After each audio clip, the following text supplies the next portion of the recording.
Hello दोस्तों, स्वागत है आप सभी का अजीत यूपीएससी वाला चैनल पे। तो दोस्तों, आशा करता हूँ आप सभी स्वस्थ होंगे, मस्त होंगे। तो हमारे जो भी एस्पिरेंट्स यूपीएससी या यूपीपीसीएस या अन्य किसी स्टेट लेवल की तैयारी कर रहे हैं, उनके लिए आज मैं हिस्ट्री का जो नया सीरीज लेके आया हूँ। इसके अंतर्गत आधुनिक भारत का इतिहास के स्टार्टिंग से लेकर के पूरा अंत तक सिलेबस कवर करेंगे। वो भी अच्छे तरीके से मैंने अपने अच्छे से नोट्स बना लिए हैं, ताकि आप सभी को अच्छे से समझा सकूं, अच्छे से बता सकूं। ठीक है, मैं पूरा सिलेबस कवर करवाऊंगा यहाँ पे हिस्ट्री का, उसके बाद अन्य सभी सब्जेक्ट का। ठीक है, तो हिस्ट्री का प्रॉपर जो हमारा वीडियो अपलोड होता रहेगा वो होगा 4 बजे शाम को। और आंसर राइटिंग के लिए यूपीपीसीएस और यूपीएससी के लिए आप अगर ज्वाइन करना चाहते हैं तो मॉर्निंग में हम अपने वीडियोज़ को 8 बजे अपलोड करते हैं। 8 बजे सुबह आ जाएगा, क्योंकि आज इस वीडियो चैनल पे हमारा एक पहला वीडियो होने वाला है। क्योंकि हमारा पुराना चैनल जो था उस पर 6,000 सब्सक्राइबर हो गए थे, पर पता नहीं यूट्यूब कंपनी ने उसको किस तरीके से, पता नहीं क्या करके उसको बंद कर दिया। वो चैनल मेरा वापस नहीं आ रहा है। दोस्तों, मैंने ये नया चैनल ओपन किया है आप लोगों को बताने के लिए, आप लोगों को पढ़ाने के लिए, आप लोगों की हेल्प करने के लिए। तो आप लोग फटाफट, अगर नए हैं तो जुड़ जाइए हमारे साथ। नए ही होंगे क्योंकि अभी इस पर 0 सब्सक्राइबर हैं, तो आप लोग फटाफट से सब्सक्राइब कर लीजिए। और देन सभी क्लासेस इस पर अच्छे वे में मिलेंगी आप लोगों को। ठीक है, तो चलिए आज हम स्टार्ट कर रहे हैं आधुनिक भारत का इतिहास, एकदम शुरुआत से, बेसिक से। जो कि यहाँ से इसकी शुरुआत होती है यूरोपियों के आगमन से। ठीक है, तो चलिए, भारत में यूरोपीय कंपनियों का क्रम। अगर हम बात करते हैं भारत में यूरोपीय कंपनी के क्रम की, तो सबसे पहले हमारी कंपनी है वो आती है पुर्तगाली कंपनी। ये आती है भारत में 1498 ईस्वी में। फिर आते हैं डच 1605 ईस्वी में। फिर ब्रिटिश आते हैं 1605 ईस्वी में। ये दोनों सेम समय पर आते हैं। इसके बाद आते हैं डेनमार्क आते हैं 1616 ईस्वी में। फ्रेंच आते हैं 1668 ईस्वी में। ये चीज़ें प्रीलिम्स में पूछ दिया जाता है कि क्रम बताइए कब आए। ठीक है, सन भी पूछ दिए जाते हैं, तो मैंने इसको एक बॉक्स में लिख दिया है। देन हम शुरू करते हैं टॉपिक को प्रस्तावना से, कि पहली से 15वीं शताब्दी के मध्य अधिकांश यूरोपीय देश मसालों और कपड़ों के लिए एशिया पर निर्भर थे।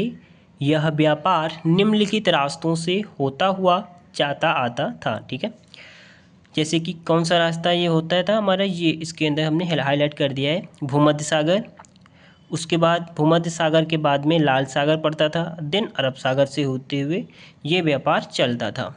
ठीक है, 1453 ईस्वी में ऑटोमन तुर्कों ने बेजेंटाइन साम्राज्य को अधिकृत किया। उन्होंने यूरोपीय व्यापारियों को अनुमति नहीं प्रदान की थी, इसलिए यूरोपियों ने भारत के साथ प्रत्यक्ष संबंध समाप्त हो गए। क्या हुआ था 1453 में? पुर्तगालियों ने देखा कि वहाँ पे उनको तुर्कों के द्वारा साम्राज्य में जाने की मतलब अनुमति नहीं है, ना ही वहाँ पे यूरोपीय कंपनियाँ व्यापार कर सकती हैं, अनुमति नहीं दी गई। तब इन्होंने एक नया रास्ता अपनाया कि चलो अब भारत के साथ में रास्ता खोजते हैं भारत के लिए, और उसी से जो है व्यापार करते हैं।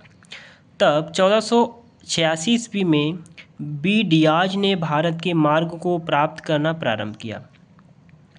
दोस्तों, सबसे पहले 1486 ईस्वी में बी डियाज ने भारत के रास्ते को खोजना प्रारंभ किया था। अंततः उसने उत्तमाशांतरीप की खोज की, लेकिन ये भारत को नहीं खोज सका था, और इसने किसकी खोज की? उत्तमाशा अंतरीप की। ठीक है, तो अब होता क्या है, 8 जुलाई 1497 ईस्वी को वास्को डी गामा ने अपनी यात्रा शुरुआत की। अपनी यात्रा की शुरुआत की किसने? वास्को डी गामा ने लिस्बन पुर्तगाल से की थी। वास्को डी गामा ने अपनी यात्रा 8 जुलाई 1497 ईस्वी में लिस्बन पुर्तगाल से की, और अटलांटिक महासागर होते हुए अफ्रीका के केप ऑफ गुड होप का चक्कर लगाकर भारत के लिए समुद्री मार्ग से होते हुए वह 17 मई 1498 को कालीकट पहुंचा। कब पहुंचा? कालीकट कहाँ पे है? तो कालीकट हमारा है केरला में। ठीक है, केरल में। चलिए, अगला पॉइंट है, 1498 ईस्वी में जमोरिन कालीकट का शासक था। उसने पुर्तगाली व्यापारियों का स्वागत किया। इसने इस व्यापार में 60 गुना मुनाफा प्राप्त किया। वास्को डी गामा ने कितना मुनाफा प्राप्त किया इस व्यापार में? जब वो पहली बार व्यापार करने आया, व्यापार करके वहाँ पे गया, तो इसने 60 गुना मुनाफा प्राप्त किया। सोच सकते हो आप किस घटना ने अंतर्राष्ट्रीय व्यापार की दिशा को परिवर्तित कर दिया।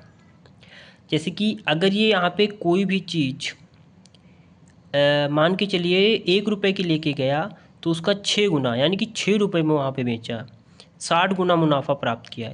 ठीक है। देन हम देख लेते हैं वास्को डी गामा की द्वितीय यात्रा। वास्को डी गामा की द्वितीय यात्रा में 1501 ईस्वी में हुई थी, और इसमें 1501 ईस्वी में वह पुनः भारत आया, और इस बार उसने कालीकट शहर को नष्ट कर दिया। कालीकट शहर था जो जहाँ पे वो सबसे पहले उतरा था, उसको क्या कर दिया, उसको नष्ट कर दिया। वास्को डी गामा की तृतीय यात्रा होती है 1524 ईस्वी में। इस काल के दौरान वह भारत का पुर्तगाली गवर्नर बना, और 1524 में कोचीन में उसकी मृत्यु हो गई। ठीक है। चलिए, तो आज हम लोग यहीं पे रखते हैं, क्योंकि छोटे छोटे स्लॉट में हम लोग अगर पढ़ते हैं, उसका एक साइंटिफिक रीज़न होता है कि हमको चीज़ें अच्छे से याद हो जाती हैं, हम अच्छे से नोट्स भी बना लेते हैं। तो आज तक आप लोग आज इतना ही नोट्स बनाइए।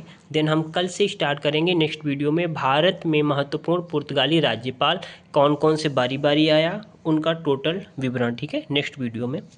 हाँ, आप लोग प्लीज़, अगर आप लोगों को अच्छा लगता हो, मैं स्टार्ट किया हूँ अभी, अगर कुछ भी समझ में आया हो तो लाइक कर दीजिए।